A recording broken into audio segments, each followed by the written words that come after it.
स्वागत है आप सभी का आज के सेशन में। तो जय हिंद, जय भारत, बोलिए भारत माता की। क्या बात है, ट्वीट किया या नहीं किया पहले तो ये बताओ। कितने लोगों ने ट्वीट किया बताओ, और बाकी लोगों ने क्यों नहीं किया? हाँ, अकाउंट नहीं है, व्हाट्सएप पर है। तो ऐसी नकली चीजों का अकाउंट है तो ट्विटर पे क्यों नहीं है? हाँ, जॉब चाहिए कि नहीं चाहिए तुम लोगों को? नहीं मिलना है, ऐसे में कैसे मिलेगा?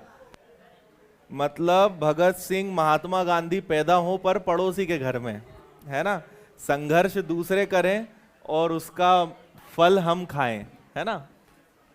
ट्विटर अकाउंट में क्या है भाई? और आपको तो उल्टा सोचना चाहिए कि चलो हर चीज चलाना सीखें, है ना। सिंपल आप ऐप स्टोर पे जाओ या प्ले स्टोर पे जाओ, ट्विटर की ऐप इंस्टॉल करो, सिंपल अपने ईमेल आईडी से अकाउंट बनाओ, ट्वीट पे जाओ, 2-4 हैशटैग यूज करो, खत्म। 10 सेकंड का काम नहीं है और आगे से सीख भी जाओगे। कल सिखाया भी था आपको, है ना, यूट्यूब पे उसका एक वीडियो भी बनाया था। उसके बाद भी नहीं करो तो ये तो बड़ी शर्म की बात है। हाँ, अब क्या करोगे, गया टाइम। अब तो पूरे दुनिया में ट्रेंड पे चल रहा है। तुम्हारे जैसे बाकी लोग नहीं है, बाकी लोग हैं जिन्हें जॉब की आपसे ज्यादा जरूरत है। बेचारे कब से ट्विटर चलाना सीख रहे हैं और आज उन्होंने मोदी रोजगार दो, मोदी जॉब दो। और मध्य प्रदेश में भी कम नहीं है। अगर आप ट्रेंड में देखेंगे तो मध्य प्रदेश में भी मामा रोजगार दो, है ना, और शिवराज रोजगार दो, ऐसे 2-3 ट्रेंड चल रहे हैं। टॉप 5 में 2, एक इंडिया का चल रहा है, मतलब एक मोदी जी के नाम का चल रहा है और एक अपने मामा के नाम का चल रहा है। तो मध्य प्रदेश लगभग सारे भारत से, जहां तक मैंने अभी आधे घंटे पहले देखा था, तो लगभग 60 लाख लोगों ने 60 लाख बच्चों ने ट्वीट किया है। और मध्य प्रदेश से लगभग 3 से 4 लाख बच्चों ने, मतलब 3 से 4 लाख लोगों के कारण टॉप 5 ट्रेंड में आ गया है मध्य प्रदेश का नाम। और 60 लाख लोगों के कारण पूरे विश्व में चल रहा है मोदी जी, मोदी जॉब दो, है ना। तो नहीं करा है तो अभी भी आप कर सकते हो, कोई दिक्कत नहीं है, पर सीखो, ये चीजें करो, है ना। आजकल जो समय है उसके लिए आपको विरोध करने के लिए, आंदोलन करने के लिए सड़क पे उतरने की जरूरत नहीं है। आप घर बैठे पूरे विश्व में, मतलब देखो भारत में तो वो चल ही रहा है, पर बाकी दुनिया में नंबर 1 चल रहा है। तो आप कहां बैठे हो और आप अपनी बात पूरे दुनिया में पहुंचा सकते हो केवल अपने इतने से मोबाइल के साथ, है ना। तो आंदोलन करने का तरीका सीखो, आपको सड़क पे नहीं उतरना है, हाहाकार नहीं मचानी है, ठीक है।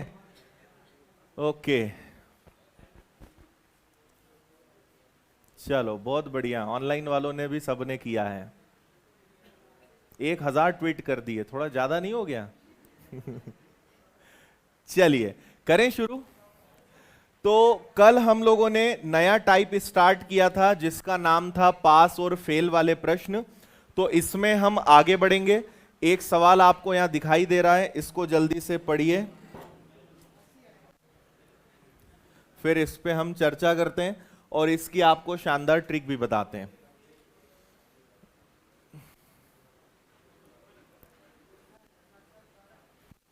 अच्छा जी, किया है सबने, ठीक है।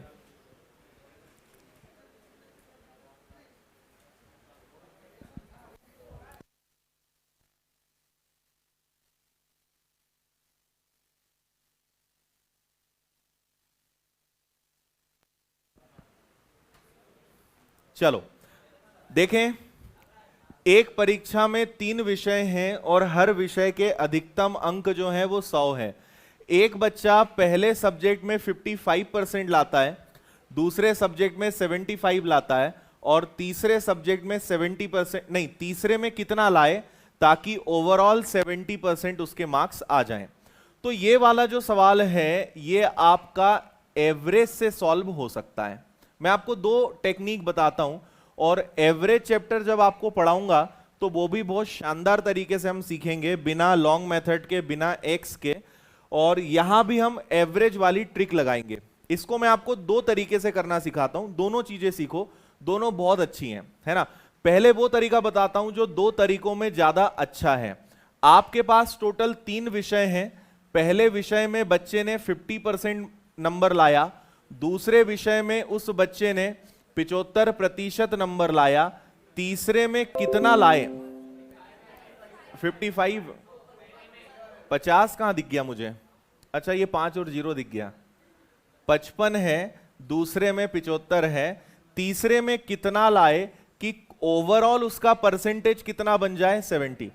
स्कूल या कॉलेज में ऐसा नहीं होता था? जैसे कॉलेज में आप फर्स्ट ईयर जब नए नए कॉलेज में जाते हो तो फर्स्ट ईयर अधिकतर बच्चों के नंबर कम आते हैं, क्योंकि उनके ऊपर कॉलेज लाइफ का ज्यादा असर होता है ना।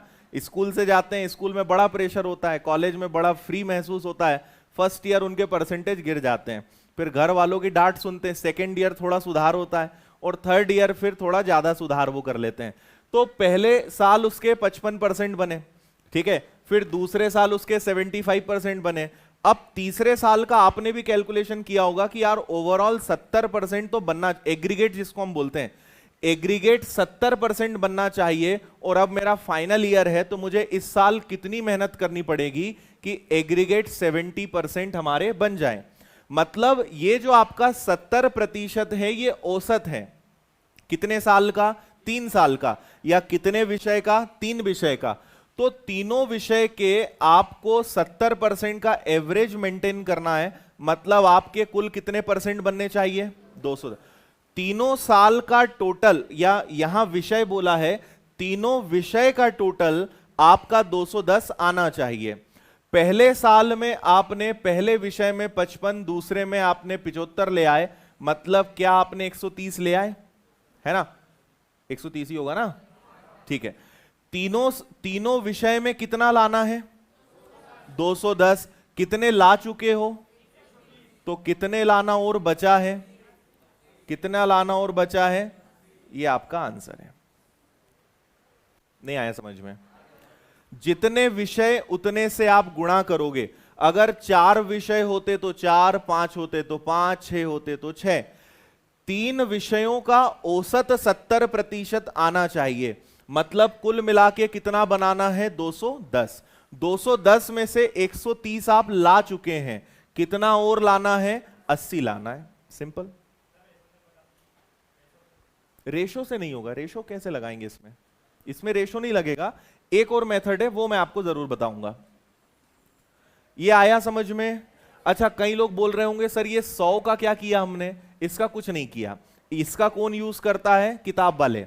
किताबों में आप अगर मेथड देखोगे तो वो पूरा बताएंगे 100 का 55%, 100 का 75%, 300 का 70%, फिर जो आएगा उसमें से घटाएंगे। तो वो लॉन्ग मेथड में यूज आता है, शॉर्टकट में इसका कोई यूज नहीं है। ओके है? चलो अब यहां पे एक और तरीका मैं बताता हूं, इसको भी ध्यान से सुनिएगा। ओवरऑल आपको 70% का औसत मेंटेन करना है। आपने एक विषय में 55 लाए हो, दूसरे विषय में आपने 75 लाए हो, तीसरे विषय में कितना लाए? मुझे ये बताइए, जो मैं बोलूं वो आप, जो पूछूं वो आप बोलना, और सब लोग बोला करो, है ना। मुंह पे, पहले तो मुंह पे से हाथ हटाओ जरा, जो लोग ऊपर रखे, नीचे करो हाथ, ऐसे सामने हाथ रखो जरा, दोनों सीधे बैठो जरा, एकदम चेहरे पे स्माइल, दर्द भरा चेहरा मत दिखाया करो मुझे, है ना, थके हारे नहीं दिखना। हाँ, अब ऐसे जरा मुस्कुराते हुए अच्छे लगते हो, तुम लोग की फोटो खिंचवानी पड़ेगी एक दिन, ठीक है। हाँ, सीधे हो गए, गहरी सांस लो एक, बस रोक, छोड़ना मत। अब इधर ध्यान दो, मुझे ये बताओ कि आप जो पूछूं वो बोलना, सब लोग बोला करो, ऑनलाइन वाले भी बोला करो, ठीक है। ऑनलाइन वाले, अगर आप ऑनलाइन पढ़ाई करते हो और अगर मुझसे मैथ्स पढ़ रहे हो और अगर मैं बोलता हूं बोला करो, तो अकेले रूम में बैठ जाया करो, फिर खूब बोला करो, है ना। ये बताइए कि आपको ओवरऑल कितने परसेंट बनाने? तीनों विषय का औसत क्या होना चाहिए? 70।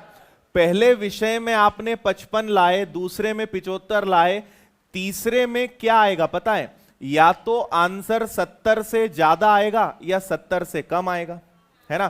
तो थोड़ी सी जगह कम है, इसको मैं ऐसे कर देता हूं। तीसरे विषय में या तो आंसर 70 से ज्यादा आएगा या 70 से कम आएगा। फिर से बताओ, ओवरऑल औसत कितना होना चाहिए? 70। पहले वाले में आप कितना लाए? लाना कितना था? लाए कितने? कितना कम है? कितना कम है? 15। तो 15 आप अभी पीछे चल रहे हो, है ना। दूसरे विषय में कितना लाए? लाना कितना था, कितना ज्यादा ले आए, इधर कितने की कमी, इधर कितना ज्यादा, 15 में से 5 गया, आप कितना पीछे चल रहे हो, तो इधर कितना ज्यादा लाना पड़ेगा, तो 70 में 10 और ले आओगे तो कितना आ जाएगा, ये आंसर है। नहीं आया समझ में? एक बार और बताता हूं, अब मैं बोलूंगा आप सुनना, ठीक है? अच्छा, कई लोगों ने तो इतना बोलने में ध्यान दिया कि वो बोलते ही रहे, पता नहीं हुआ क्या। ठीक है, तो यहां पे क्या करना है, आप ऐसा समझिए कि 70 70 70 तीनों का औसत 70 होना चाहिए। यहां कितना कम चल रहा है, 15, यहां कितना ज्यादा है, 5, तो 15 कम है, 5 ज्यादा है, मतलब 10 की अभी भी कमी है। 10, आप ऐसा समझो कि एक तराजू पे इधर 10 कम है, तो हमें बैलेंस करना है।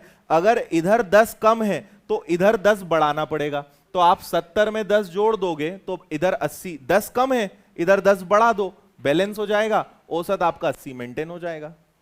आया समझ में? ठीक है, अगला करते हैं। एक और क्वेश्चन आई थिंक होना चाहिए ऐसे ही। अब आपको जो मेथड अच्छी लगे करो, दोनों में छूट है। जहां आपको लगे कि हम ये वाला कैलकुलेशन जल्दी कर सकते हैं उसको कर लो। हम्म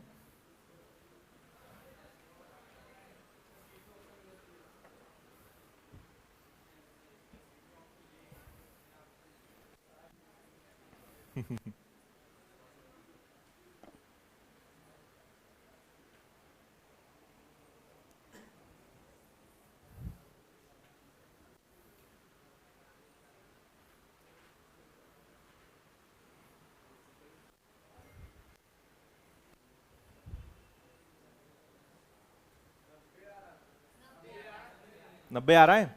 देखो, 4 विषय हैं, हर विषय 250 अंक का है, तो 250 हमारे लिए कोई काम का नहीं, हमारे लिए काम के 4 विषय। एक बच्चा पहले विषय में 60% लाया, दूसरे में 75% लाया, तीसरे में 95% लाया, चौथे में लाना है। चौथे में कितना लाए कि कुल मिला के 80% का एवरेज मेंटेन हो जाए, तो सब्जेक्ट कितने हैं, 4, मतलब कुल मिला के कितना परसेंट बनाना है, 320। 320% मुझे चाहिए, जबकि कितने हम बना चुके हैं, 100 70, ये 230 हो गए क्या, इनका योग 230 आएगा, तो 230% आप बना चुके हो, मतलब आपको चौथे विषय में 90% लाना ही है, बी आंसर आएगा। आया होगा सभी का आंसर? ठीक है, और आप इससे भी कर सकते हो भाई, 80 से इधर 20 कम है, 80 से इधर 5 कम है, और 80 से इधर 15 ज्यादा है, तो 25 कम 15 ज्यादा, 25 में से 15 गया, 10 आप पीछे चल रहे हो, तो 80 में 10 जोड़ दो, 90 आपका आंसर आ जाएगा। ठीक, नेक्स्ट।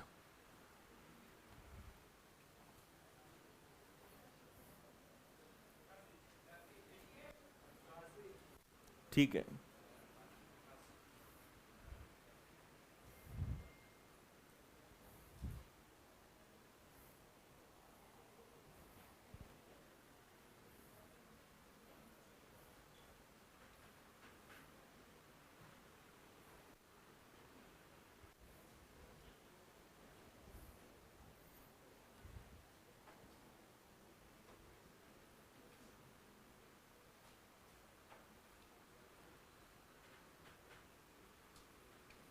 नब्बे ऑप्शन नहीं है, ठीक है, उसको रहने दो, है ना, हो सकता है एरर हो, आप सुधार लेना। शीट में 90 नहीं है क्या? ठीक है,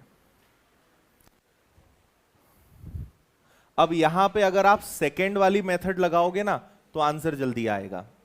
ठीक है, चलो मैं बताता हूं, देखना। 7 परीक्षाओं के औसत 56 है, 8वें में कितना लाएं कि 60 हो जाए। देखो इधर आपको ओवरऑल 60% का एवरेज मेंटेन करना है 8 विषयों में, मतलब आपको कितना प्रतिशत लाना है, 480। आपने 56% का औसत मेंटेन करा है 7 विषयों में, तो 7 और 6 42, 2 4 35 और 4 कितना हो जाएगा, 39। 392% आप ला चुके हो 480 में से। ठीक है, अच्छा 88 आएगा क्या, ये आपका आंसर हो जाएगा। आया समझ में? अब यहां पे दूसरी मेथड से आप आंसर कैसे जल्दी ला सकते हो, सुनना, उसमें भी बहुत मजेदार चीज है। आपको आठों विषय में 60% का एवरेज मेंटेन करना है, ठीक है। फिर आपसे बोला है कि 7 विषयों में आपने कितना परसेंट लाए हो, 56। देखो, जो विषय आपके पास नहीं है आप लिख दीजिए कि या तो उसमें 60% से ज्यादा बनाने पड़ेंगे या कम। इधर अगर कम पड़ेगा तो उधर जोड़ेंगे, इधर ज्यादा हो जाएगा तो उधर से घटाएंगे, सिंपल सी बात है। तो मुझे बताओ कि आपका ओवरऑल औसत क्या होना चाहिए, बोलेंगे सब लोग, ओवरऑल औसत क्या होना चाहिए, 60। बनाए कितने, कितना पीछे चल रहे हो, 4% पीछे चल रहे हो, और ऐसे कितने विषय हो गए, 7। तो आप कितना पीछे हो, तो 28 पीछे हो, तो इधर 28 जोड़ना पड़ेगा। तो आपके 8वें सब्जेक्ट में कितने परसेंट बनने चाहिए, 28। भाई सोचो, एक विषय में 4% कम है, तो ये तो 7 विषय हैं, 28% आप पीछे चल रहे हो, उधर 28 जोड़ दो, आपका औसत क्या आ जाएगा, 88। ठीक। बाकी ये दावपेच आप थोड़े औसत वाले चैप्टर में सीखोगे, उसमें मैं आपको इन चीजों को थोड़ा डिटेल में सिखाऊंगा, इन लॉजिक्स के बारे में। अभी आप ज्यादा इसका टेंशन ना लें। ओके, यहां से हमारा टाइप चेंज होता है। एक ये शानदार टाइप है वेन डायग्राम वाला, आपने क्वेश्चन जरूर देखे होंगे, पढ़िए फिर बात करते हैं। आंसर आ गया है तो बोलना नहीं।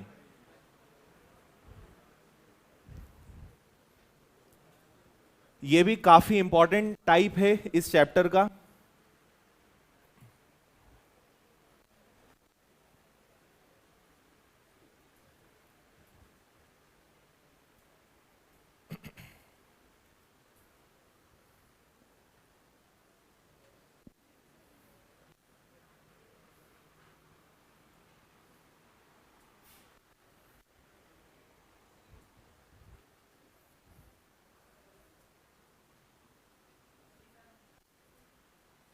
चलो, अब आप इधर ध्यान दीजिए, इसको करने के कई तरीके हैं, ठीक है।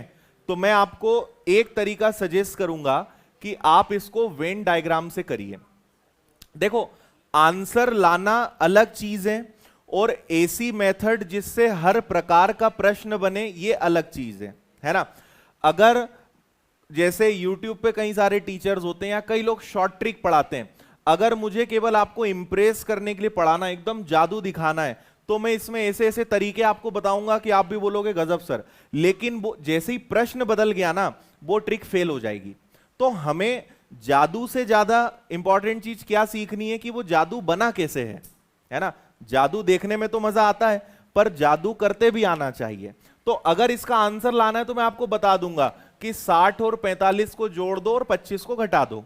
करो, 60 और 45 को जोड़ो, कितना आया, 105। 25 घटा दो, 80 आया। 80 में से पूछा क्या है आपसे, अच्छा ये सब सफल है तो 80% सफल हुए, तो असफल कितने हुए, 20। ये आंसर आ गया, ये 20 आ गया आंसर। ठीक। पर अगर मैं 2-3 क्वेश्चन आगे बढ़ जाऊंगा ना, और अगर मैंने ये सवाल दे दिए, तो पूरा धुआं उड़ जाएगा, यहां पे कुछ भी नहीं बनना है यहां पे, ठीक है, धुआं धुआं हो जाएगा माहौल। तो हम थोड़ा बेसिक समझते हैं, अच्छे से समझते हैं, और अगर हम एक मेथड सीखेंगे वेन डायग्राम वाली, वो हर प्रकार के प्रश्न में लगेगी, है ना। मतलब आपने एक सवाल, मुझे नहीं पता पढ़ा है कि नहीं पढ़ा है, ये सवाल पुलिस वाले बच्चों को इवन सीजीएल तक में ये क्वेश्चन नहीं कराते हैं। आप ऊपर से पढ़ना शुरू करोगे, नीचे तक आओगे, भूल ही जाओगे क्या पढ़ रहे हैं हम, है ना। पर जो मेथड मैं आपको सिखा रहा हूं, आप इसी से करोगे इस वाले सवाल को, और मैं दावा करता हूं कि आप में से कई बच्चों ने सवाल आज तक देखा भी नहीं होगा कि ऐसा भी कोई सवाल प्रतिशत में है, और आज आप ये करके सीख कर जाओगे और आपको बड़ा इजी लगेगा। अभी तो आपको देखकर लग रहा है कि भगवान जाने इसमें क्या होगा, है ना। तो आते हैं इस पे, पर इसका पहले बेसिक समझते हैं, ठीक है।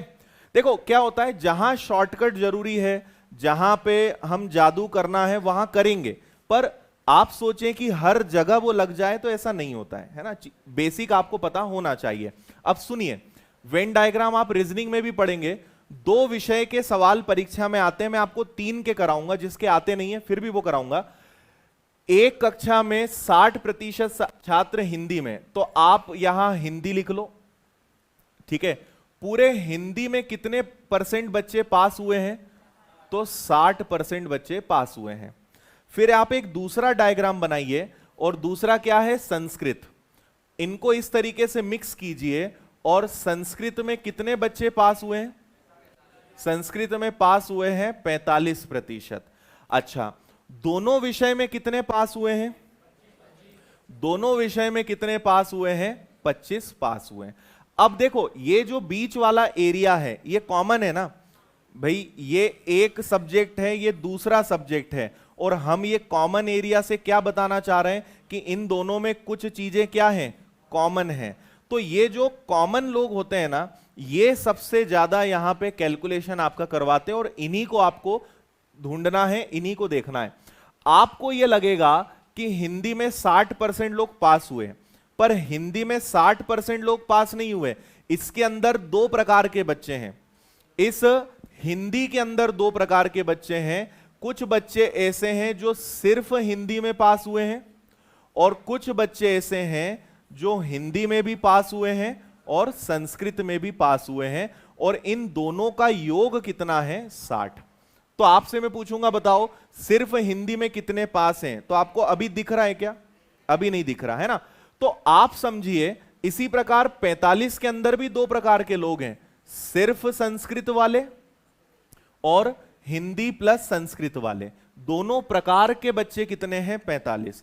फिर उन्होंने बोला कि 25% बच्चे दोनों में पास हुए, मतलब ये वो बच्चे हैं जो इसके अंदर भी हैं और इसके अंदर भी हैं, मतलब ये डबल डबल काउंट हो रहे हैं। नहीं आया समझ में? आया? 25% वो बच्चे हैं जो दोनों में काउंट हो रहे हैं, ये हिंदी के अंदर भी हैं, संस्कृत के अंदर भी हैं। तो 60 में से 25 घटाओ, 60 में से 25 गया, कितना आया? 35। तो मुझे पता चला कि वास्तव में सिर्फ हिंदी में कितने बच्चे पास हुए होंगे? 35, और 25 दोनों में पास हुए, इसलिए टोटल कितने बच्चे हो गए? 60। अच्छा, 45% के अंदर भी ये कॉमन है, 25 गया तो कितना आया? 20। मतलब मुझे पता चला कि सिर्फ संस्कृत में कितने बच्चे पास हैं? 20। आया समझ में? अब पूरा डेटा क्लियर है। सिर्फ हिंदी में पास, सिर्फ संस्कृत में पास, और दोनों में पास। ठीक है, सबको जोड़ दो तो 35 और 25, 60 और 20 कितना होता है? 35 प्लस 25 प्लस 20 कितना हो गया? 80। अच्छा, क्योंकि ये प्रश्न सफल बच्चों का है ना, पास होने वाले बच्चों का है, तो इस क्लास में 80% बच्चे क्या हुए हैं? पास। और हम जानते हैं हर चीज होती है 100, 100 में से 80 पास हुए, तो फेल कितने हुए? ये आपका आंसर है। आपसे पूछा है असफल छात्र कितने हैं, तो आंसर कितना आएगा? 20। आया समझ में? बोलो जल्दी। तो इसलिए किसी महान आदमी ने क्या ट्रिक बना दी। अब ये लॉजिक है, अब लोग इतना गहराई में नहीं समझाते हैं। वो आपको क्या बताएंगे? 60 प्लस 45 माइनस 25। वो भी ठीक है, सही बात है, क्योंकि 60 और 45 के अंदर 25 दो बार है, एक बार कम कर दो, तो 60 और 45 हो गया 105। 105 में से 25 गया तो कितना आ गया? 80। बात वही है, हम इससे भी कर सकते हैं, लेकिन अगर ये सवाल में यहां सफल की जगह असफल आ गया तो ये ट्रिक फेल हो जाएगी, है ना। आगे करेंगे हम। बाकी ऐसा अगर तीनों सेम है, यहां भी सफल है, यहां भी सफल है और यहां भी सफल है, तो आप दो को जोड़ के एक को घटा दो, कोई दिक्कत नहीं है, आंसर आ जाएगा आपका। ठीक है, इसको करके बताइए एकदम सेम प्रश्न।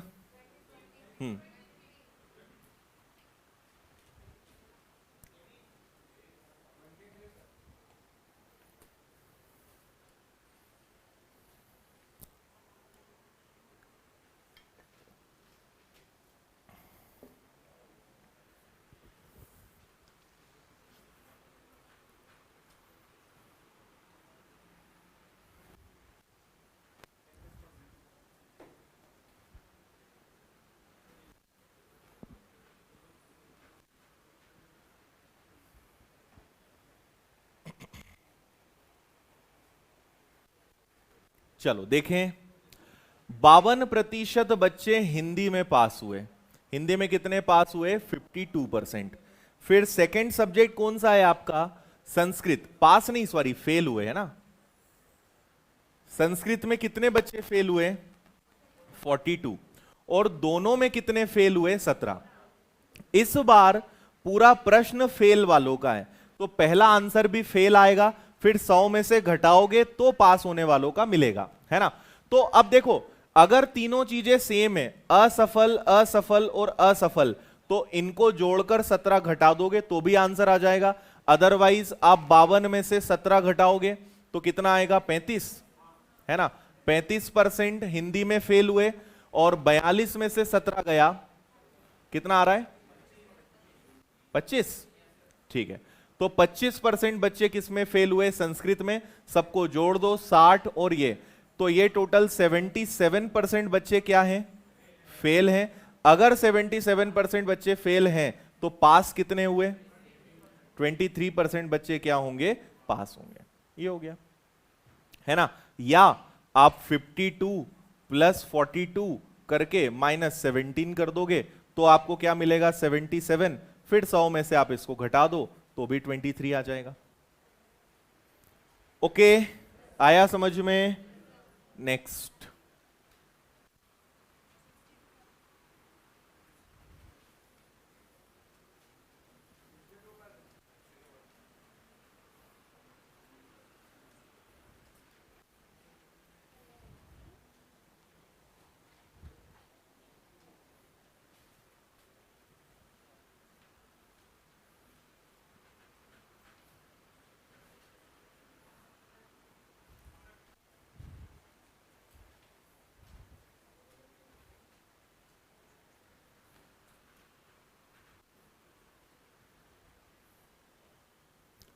देखिए, अब यहां पे आप पहले तो एक ध्यान वाली बात समझिए। इसके पहले हमने जो दोनों प्रश्न करे, तीनों चीजें सेम थी, फिर तीनों चीजें सेम थी, लेकिन इस बार ऐसा है क्या? नहीं है। आपसे कहा गया है ये 70% बच्चे कौन है? बोलकर बताओ जरा। 70% बच्चे कौन है? अंग्रेजी बोलने वाले। फिर 65% बच्चे कौन है? हिंदी बोलने वाले। लेकिन 27% कौन है? नहीं बोलने वाले। डेटा मैच हुआ तो अपनी वो डायरेक्ट वाली ट्रिक यहां पे फेल हो जाएगी, अब आप उसको नहीं लगाओगे। तो पहले फिर हम इसका बेसिक समझते हैं कि यहां पे हम क्या कर सकते हैं, है ना। आप देखिए, 27% दोनों भाषा नहीं बोल सकते, ये कॉमन आएगा और कॉमन बीच में आएगा, इसको आप कभी नहीं बदलोगे। अगर प्रश्न में बोला है कि नहीं बोलने वाले लोग हैं तो बाकी डेटा भी नहीं बोलने वालों में बदलना पड़ेगा। आप इस कॉमन वाले डेटा को कभी चेंज नहीं करोगे। फिर मुझे बताओ कि 70% बच्चे अगर इंग्लिश बोल सकते हैं तो कितने नहीं बोल सकते? ये नहीं बोल सकते, है ना। फिर बताइए कि हिंदी में 65% बच्चे बोल सकते हैं तो कितने नहीं बोल सकते हैं? तो अब हम क्या करेंगे? नहीं बोलने वाले बच्चों का डेटा लेंगे, क्योंकि कॉमन वाली जानकारी भी किनके बारे में है? नहीं बोलने वालों के बारे में, है ना। तो इंग्लिश नहीं बोलने वाले बच्चे 30 हैं और हिंदी नहीं बोलने वाले बच्चे कितने हैं? 35 हैं। और दोनों नहीं बोलने वाले लोग कितने हैं? 27। अब प्रश्न ठीक है ना। अब आप कर लो, 30 में से 27 गया तो 3 आ गया, 35 में से 27 गया तो 8 आ गया। 27 और 3 और 8, 38% लोग कुछ नहीं बोलते, है ना, ये नहीं बोलने वाले हैं। 100 में से 38 गया, कितने लोग बोलने वाले हैं? 62। ये आपका आंसर आएगा। आया समझ में? क्या शिक्षा मिली आपको इस कहानी से? तीनों जगह डेटा सेम होना चाहिए भाई, या तो सब पास वाले हो, सब फेल वाले हो, सब बोलने वाले हो, सब नहीं बोलने वाले हो, सब एक जैसा होना चाहिए। नहीं है तो आपको उसको एक जैसा करना पड़ेगा, लेकिन किसके साथ आप छेड़छाड़ नहीं कर सकते? कॉमन। कॉमन मान लो, कॉमन अगर होता कि भाई ये बोलने वाले नहीं है तो बाकी को भी नहीं में बदलो। ये बोल दिया कि ये फेल बच्चे हैं तो बाकी को भी आप फेल में बदलोगे। आ रही बात समझ में? चलो करके बताओगे अगला? करिए इसको। नहीं, उसको नहीं करेंगे। आ रहा है क्या उससे? उसको आप कर दोगे कितना, 73, ठीक है।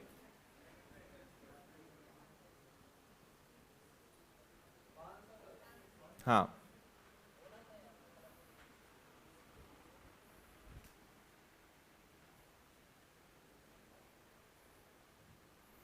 अब इसको आप डायरेक्ट कर लो। देखो ये फेल वाले बच्चे हैं ना, 80% बच्चे फिजिक्स में पास हुए तो फेल कितने हुए, 20। फिर केमिस्ट्री में 70 पास हुए तो फेल कितने हुए, 30। और दोनों में फेल कितने हुए, 15। तो 20 में से 15 गया 5, 30 में से 15 गया 15, तो टोटल फेल कितने हुए, 35। अगर फेल 35 है तो पास कितने हुए, 65। ये फेल हो गए ना, तो ये पास हो गए। और इस बार यहां रुकने के बजाय उन्होंने एक चीज और कह दी कि परीक्षा में टोटल 325 बच्चे भी पास हुए हैं, तो टोटल पास है 65%, और जबकि टोटल स्टूडेंट्स की संख्या है 325, ये 65 के बराबर है। तो 325 अगर 65% है तो 100% क्या, इससे आपको आ जाएगा 500। मतलब वहां टोटल बच्चे कितने हैं, 500, 500 आया। अरे इतना तो आप निकाल ही रहे थे ना, इतना तो आप निकाल ही रहे थे इसके पहले भी, कि 65% बच्चे पास हुए। इस बार उन्होंने कहा कि वही 65% बच्चे 325 लोग हैं, तो 325 अगर 65% है, 100% क्या होगा, 500 हो जाएगा। ठीक, नेक्स्ट करते जाओ अब जल्दी जल्दी। हम्म,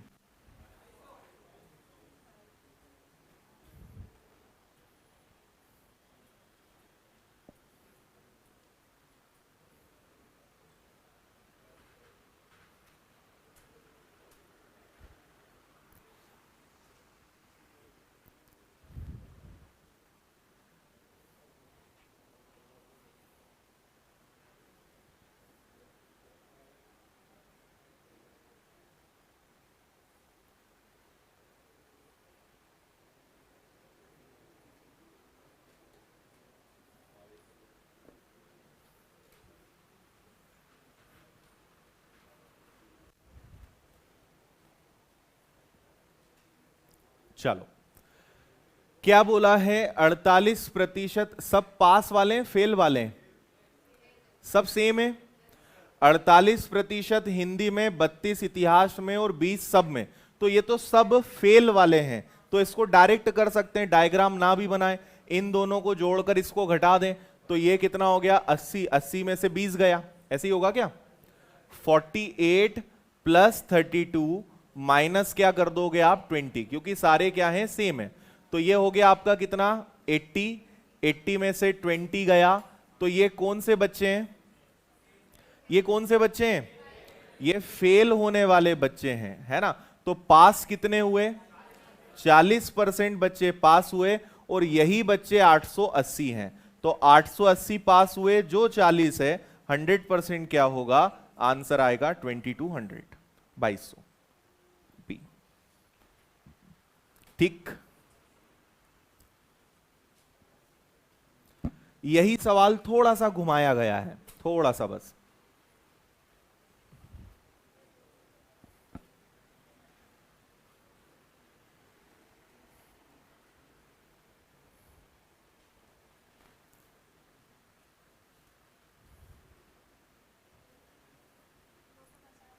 हम्म,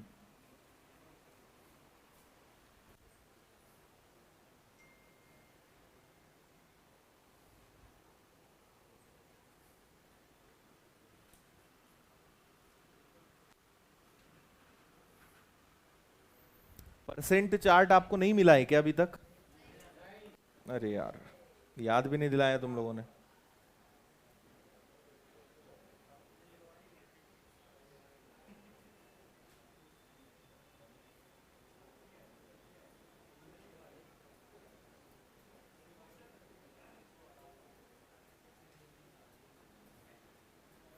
चलो अभी 1 घंटे में आपको परसेंट चार्ट मिल जाएगा, ठीक है।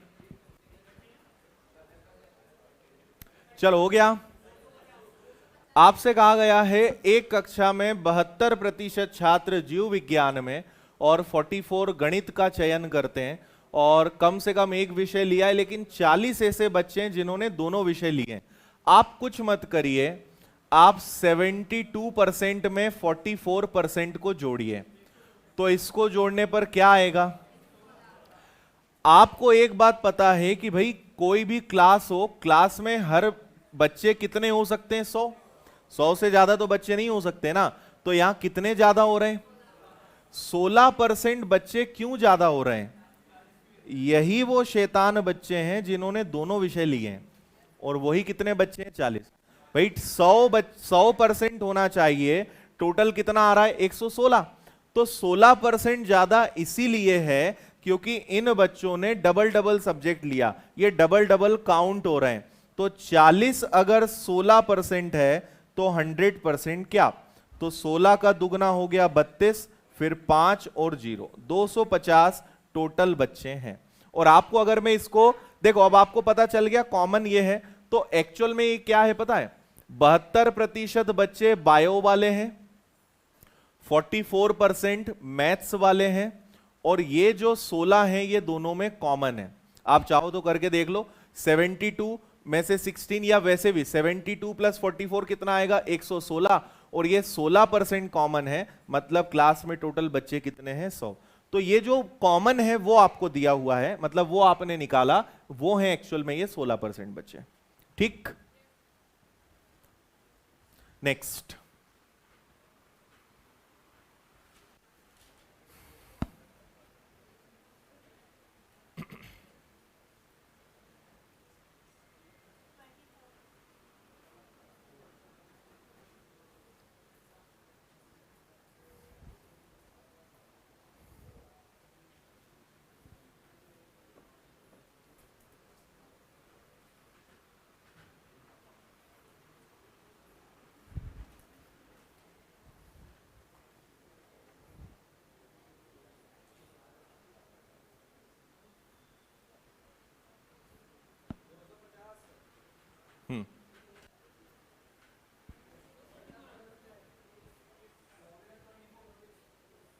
देखो, एक गांव में 60% परिवारों के पास एक गाय है, 30 के पास भैंस है, 15 के पास दोनों हैं। सेम है, इनके पास गाय है, इनके पास भैंस है, इनके पास दोनों है, सारा डेटा सेम है।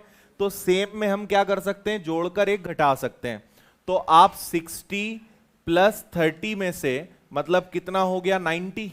90 में से आप क्या करोगे? 15 घटा दोगे, मतलब क्या आएगा? 75। ये 75% परिवार वो हैं जिनके पास गाय या भैंस है। तो 25% ऐसे परिवार हैं जिनके पास ना गाय है ना भैंस है ना? ठीक है। गांव में कितने परिवार हैं टोटल? कितने परिवार हैं? 96। कितने लोगों के पास कुछ भी नहीं है? 25% का मतलब 1/4। 24 ऐसी फैमिली है जिनके पास ना गाय है ना भैंस है। ठीक, समझ गए? अब कभी गलती होगी क्या ऐसे प्रश्नों में? कोई दिक्कत नहीं, ये करिए।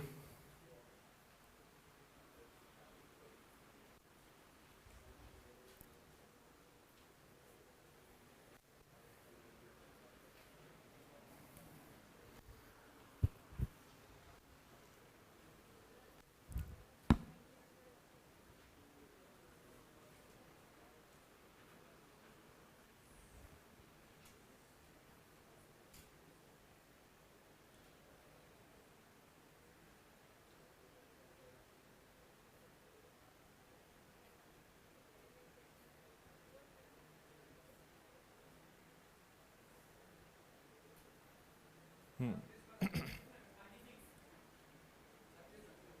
26, 36।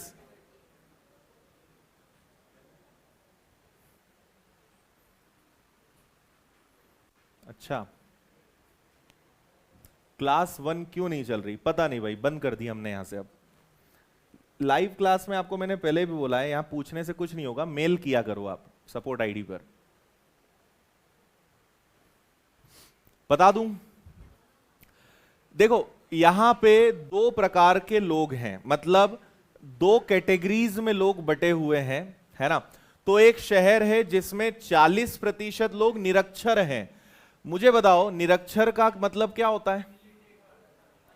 निरक्षर का मतलब अनपढ़, अनपढ़ को इंग्लिश में बोलते हैं इलिटरेट।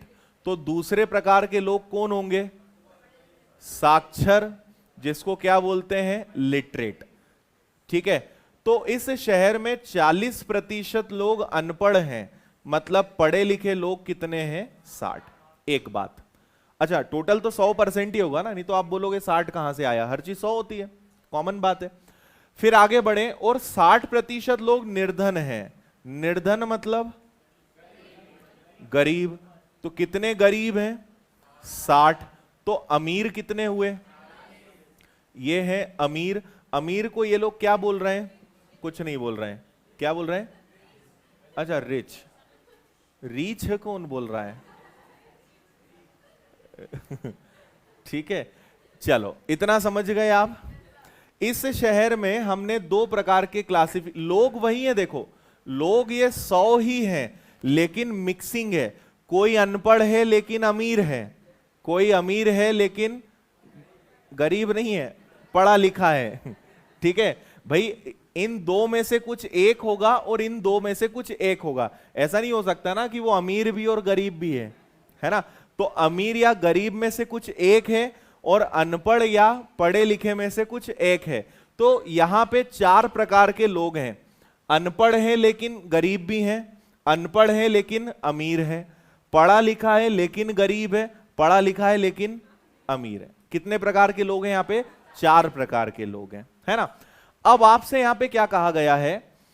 समृद्ध लोग, समृद्ध मतलब अमीर, इन अमीर को यहां पे उन्होंने क्या बोला है? समृद्ध, है ना। और इंग्लिश में क्या बोला है? रिच बोला है। कहां लिखा है? अच्छा ये लिखा है, ठीक है, ओके। तो समृद्ध लोगों में 10% लोग निरक्षर हैं, मतलब जितने अमीर लोग हैं ना उसमें 10% लोग अनपढ़ हैं। अमीर लोगों में 10% अनपढ़ हैं। तो मैं जो पूछूं वो बताना, अभी उलझने वाले हो आप, इसलिए जो पूछूं वो बोलना। अनपढ़, यहां पे अमीर लोगों में 10% लोग अनपढ़ हैं, तो पहले तो बताओ कि अमीर लोग कितने? 40% में 10% क्या है? अनपढ़ है। 40 में से 10 मत घटाना, 40 का 10% क्या होता है? 4। तो बचे कितने? 36। अब ये आंसर नहीं है ना, ये तो आप बोलोगे हाँ सर 36 आ गया, ये आंसर नहीं है। फिर से मुझे बताओ, ये 40 कौन है? ये अमीर हैं। ये 4 कौन है? ये अमीर हैं लेकिन अनपढ़ हैं। तो ये 36 कौन है? अमीर हैं और पढ़े लिखे हैं। Very good. अब बताओ पूछा क्या है? निरक्षर और निर्धन। ठीक है, फिर से इधर आते हैं। टोटल निरक्षर लोग कितने हैं? 40। इन 40 लोगों में 4 लोग ऐसे हैं जो हैं तो निरक्षर लेकिन अमीर हैं। तो अगर मैं उन 4 अमीरों को हटा दूं तो बचेंगे 36। ये वो हैं जो निरक्षर तो हैं लेकिन गरीब भी हैं। तो आंसर ये वाला 36 आएगा। ये तो आ ही रहा है लेकिन वो आएगा। नहीं आया समझ में? आया? ये 40 कौन है? ये निरक्षर हैं, अनपढ़ हैं। इन अनपढ़ में 4 अमीर हैं, तो बचे कौन? भाई इनमें अमीर कितने हैं? 4। तो अब जो बचे वो कौन है? अनपढ़ तो हैं, गरीब भी हैं। यही तो पूछा है, निरक्षर और निर्धन लोग कितने? अनपढ़ और गरीब कितने? आंसर आएगा आपका कितना? 36। आया मजा? ठीक, बढ़ जाएं आगे। चलो इसका आंसर बता दो।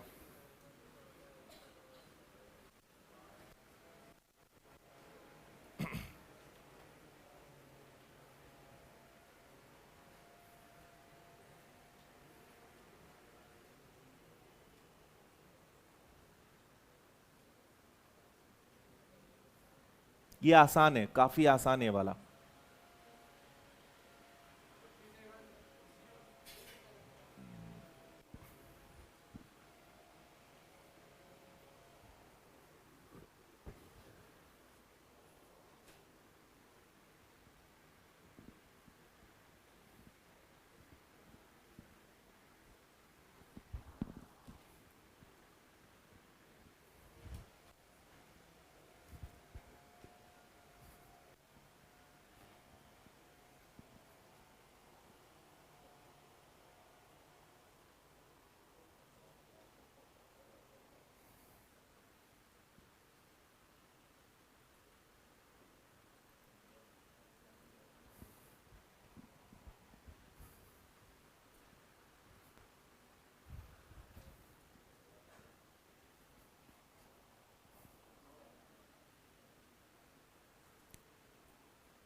चलो, ये वाला हुआ क्या? देखिए, कॉलेज की प्रवेश परीक्षा में उनका नामांकन उनके पास होने पर किया जाएगा, फेल होने पर नहीं। सक्षम छात्रों में 80% पास हैं और असक्षम में 25 पास हैं। देखो, यहां पे दो प्रकार से छात्रों में डिवाइडेशन है। सक्षम मतलब जो कैपेबल हैं, और दूसरे हो गए कौन से? असक्षम, है ना, जो इनकैपेबल हैं। ठीक है, तो दोनों में पास और फेल होने वाले बच्चे हैं। इसमें कितने पास हुए? 80। और फेल कितने हुए? 20%। इनमें कितने पास हुए? 25%। और इसमें फेल कितने हुए? 75%, है ना। अगर कुल छात्रों में 40% सक्षम है तो सफल छात्रों का प्रतिशत बताइए, है ना। मतलब टोटल बच्चे अगर 100 हैं तो 40 सक्षम हैं और 60 क्या है? असक्षम है। कुल छात्रों में 40% सक्षम है, मतलब अगर टोटल बच्चे कितने हैं? 100, तो 100 में से 40 क्या है? सक्षम है, और असक्षम कितने हैं? 60 हैं। अब क्या बोला है? सफल छात्र कितने हुए? तो 40 में से पास कितने हुए? 40 में से 80% बच्चे पास हुए, है ना। और इनमें से कितने पास हुए? 60 का 25% मतलब 1/4, कितना आएगा? 15।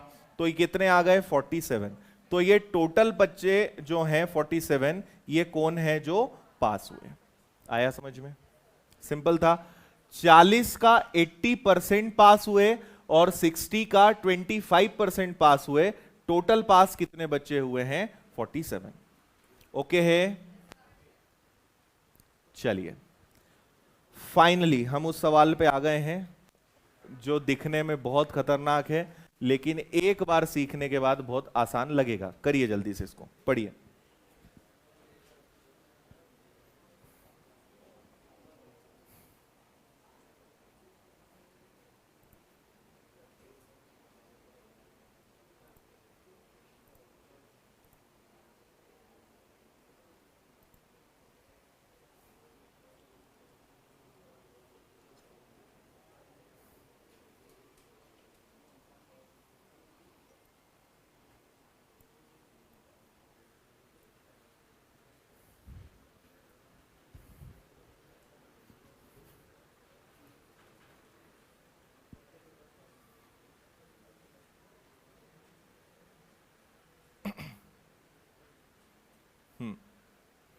ये वाले वेन डायग्राम से नहीं होंगे भाई। इसके पहले वाले जो सवाल हमने करे ना, वेन डायग्राम से नहीं होंगे।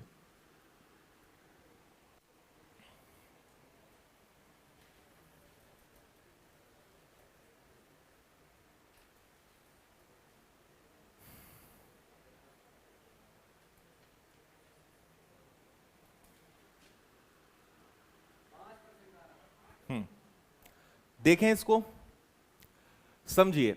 एक परीक्षा में 50% छात्र गणित में, 55 अंग्रेजी में, 40 हिंदी में, है ना। देखो, मैथ्स में कितने बच्चे पास हुए? आप लोग अब इधर ध्यान दो, सब लोग लिखना बंद करो, यहां ध्यान दो, और जो पूछूं वो बोलते जाओ। मैथ्स में कितने पास हुए? 50। इंग्लिश में कितने पास हुए? 55। हिंदी में कितने पास हुए? 40। ठीक है, फिर इसके बाद क्या है? 15% मैथ्स और इंग्लिश। मैथ्स और इंग्लिश में कितने पास हुए? 15। फिर बताओ, इंग्लिश और हिंदी में कितने पास हुए? 20, है ना। फिर हिंदी और मैथ्स में कितने पास हुए? 25, ये भी हो गया। और क्या बोला है? मैथ्स, इंग्लिश और हिंदी तीनों में कितने बच्चे पास हुए? 10 हुए, है ना। अब आपसे बोला है कि तीनों विषयों में फेल हुए छात्रों का प्रतिशत ज्ञात कीजिए। इस बार ये जो सवाल है ये कितने विषयों का है? 3 विषयों का है। तो मैं यहां पे 3 अलग अलग विषय ले लेता हूं, ठीक है। एक ये हो गया, दूसरा हमारा एक ये हो जाएगा, ठीक है, और एक और ले लेते हैं, एक और क्लोन कर लेते हैं, ये हो गया। ठीक, ये दिख जाएगा कलर? चलो ठीक। अब देखिए जरा यहां पे क्या है। यहां पे हम एक को मैथ्स नाम दे देते हैं, ये आपका हो गया मैथ्स, ये आपका हो गया इंग्लिश, और ये आपका क्या हो गया हिंदी। इतना समझ गए। अब हम ऐसे प्रश्नों में हमेशा शुरुआत कहां से करते हैं? कॉमन से, है ना। आप ये देखिए, इसमें मुझे बताइए कि कौन सा एरिया सब में कॉमन है? ये वाला। यहां पे तीनों विषय कॉमन है, और तीनों विषय कॉमन कितने हैं? 10। ऐसे प्रश्नों में उल्टा चलते हैं, है ना। तीनों में कॉमन कितने हैं? 10। वहां से चलेंगे, यहां पे हम आ गए। अब देखिए, मैथ्स और इंग्लिश में कितने कॉमन है, मतलब कितने पास है? 15। तो ये रहा मैथ्स, ये रहा इंग्लिश, और ये है इनका कॉमन, है ना। लेकिन इस 15 के अंदर 10 तो पहले आ चुके हैं, तो बचे कितने? 5। इंग्लिश और हिंदी में है 20, 20 में से 10 पहले ही आ चुके हैं, तो बचे कितने? 10। हिंदी और मैथ्स में 25, 25 में से 10 पहले ही आ चुके हैं, तो बचे कितने? 15। इतना समझ गए। चलो और ऊपर चलो। मैथ्स में कितने बच्चे पास हुए? मैथ्स के अंदर 50 होना चाहिए। 50 में से 15 प्लस 5 20 और 10 30, 30 पहले ही आ चुका है, तो बचा कितना? भाई टोटल 50 होना चाहिए, और आप देख लो 20 5 10 और 15 ये सब मैथ्स के अंदर ही है ना, इनका टोटल 50 आ रहा है। ठीक है। इंग्लिश में कितना होना चाहिए? 55। 55 में से 10 प्लस 10 प्लस 5 25, 25 घटा दो, कितना आएगा? 30 आएगा। हिंदी में टोटल होना चाहिए 40, 40 में से 10 10 और 15 35 गया, तो बचा कितना? 5। अब पूरी पिक्चर आपको क्लियर है, आया समझ में। अब मुझे ये बताओ, मैं जो पूछूं वो बताना। 20 और 30, 50 और 10, 60 और 10, 70 और 5, 75 और 5, 80 और 15, टोटल 95% बच्चे कौन है? पास। तो फेल कितने हुए? आंसर आया। टफ था कि इजी था? इजी था। ऐसे प्रश्नों में बस शुरुआत उल्टा करते हैं, कॉमन वाले से हमेशा शुरू करते हैं। सब में कॉमन 10, इन सब में से 10 घटेगा, ठीक है। फिर ये जब आप बनाना शुरू करोगे तो 50 में से ये तीनों गए, 55 में से ये तीनों गए, और 40 में से ये तीनों गए। सबको आपने जोड़ा तो 95 आया। 5% आपके फेल हैं। That's it. इतना सा काम आपको करना था। ओके, आज के लिए इतना काफी। तो ये वाला टाइप हमारा यहां पे कंप्लीट होता है। इसके बाद टाइप वैसे भी चेंज है। कल से हम कमी वृद्धि वाले प्रश्न शुरू करेंगे, है ना। कल से जो हम पढ़ने वाले हैं वो बहुत इंपॉर्टेंट है, उसको बिल्कुल मिस मत करिएगा, ठीक है। चलिए, बहुत बहुत धन्यवाद। जय हिंद, जय भारत। बोलिए भारत माता की।